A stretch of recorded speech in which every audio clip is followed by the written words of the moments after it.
Расте незадоволството кај мигрантите кои се сметаат дека мигрираат од економски причини поради затворената граница пред Македонија. Ги револтира тоа што седат на отворено на ниски температури.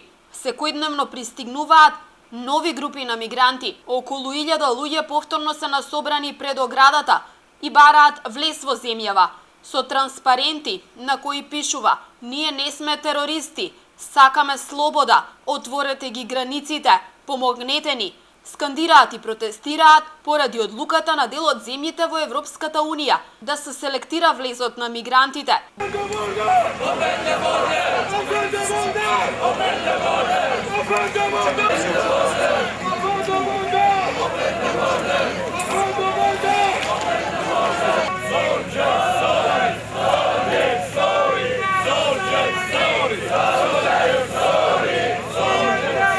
Голем дел од нив ги заобиколуваат обележаните премини, се обидуваат илегално да ја преминат границата. Оние што успеваат, пешачат по автопатот и пругите. Македонската армија и понатаму продолжува со поставувањето на жичена ограда, со цел да се спречат илегалните минувања. Пред 2 недели земјава ја донесе одлуката за селективно пропуштање на мигрантите. Според председателот Иванов, состојбата на границата врз основа на инцидентите што ги имаме е со висок ризик. Вели дека станува збор за насилни акти врз полицијата и армијата.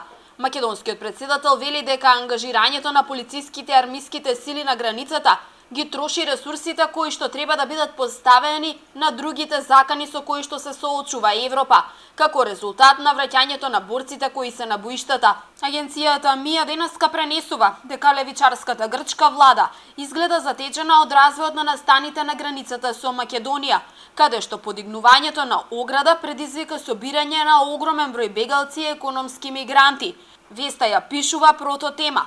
Весникот наведува дека на Идомени има околу 3000 бегалци кои ги блокираат железничките линии. Според Хелсиншкиот комитет, при селекцијата на бегалците на границата, според земјата на потекло, се појавуваат бројни проблеми. Во одредени случаи некои од бегалците не поседуваат никакви документи за идентификација, па нивното пропуштање се базира единствено на кажување од која земја потекнуваат и дали имаат никаков начин да докажат од каде доаѓаат. Во прифатните центри пак состојбата е стабилна. Волонтерите на невладините организации се обидуваат постојано да обезбедат храна и топла облека за бегалците кои влегуваат